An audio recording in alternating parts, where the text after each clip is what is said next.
Morya.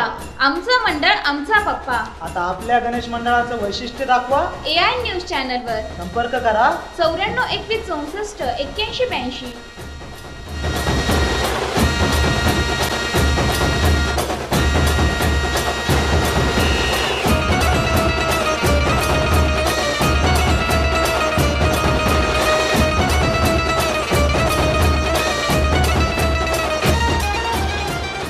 BRGF निधीतून बिडकीन येथे बनवण्यात येणारे रस्ते बोगस पद्धतीने बनवण्यात येत असल्यामुळे हे काम तात्काळ थांबवावं अशी मागणी येथील नागरिक करीत आहेत.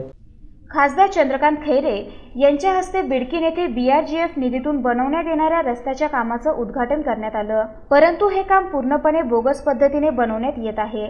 विशेष म्हणजे शासकीय इंजिनियर्सनी या कामाची पाहणी केली आहे, तरीही त्यांना या कामात काहीच बोगस दिसलं नाही. याबद्दल बिडकीन येथील नागरिक आश्चर्य व्यक्त करत आहे. अशा कामाच्या ठिकाणी कामाविषयीच्या माहितीचा फलक लावणे आवश्यक असतं, परंतु ठेकेदाराला याचा विसर पडलाय. या रस्त्याच्या कामात 150 mm पहिल्या थरासाठी खडी वापरणं गरजेचं होतं, परंतु प्रत्यक्षात या ठिकाणी मोठमोठे दगड टाकून कच्च्या मालाचा वापर करत काम संपवण्यात आलं. रोड कसा बनवायला हवा होता हे पाहूयात ग्राफिक्सच्या माध्यमातून.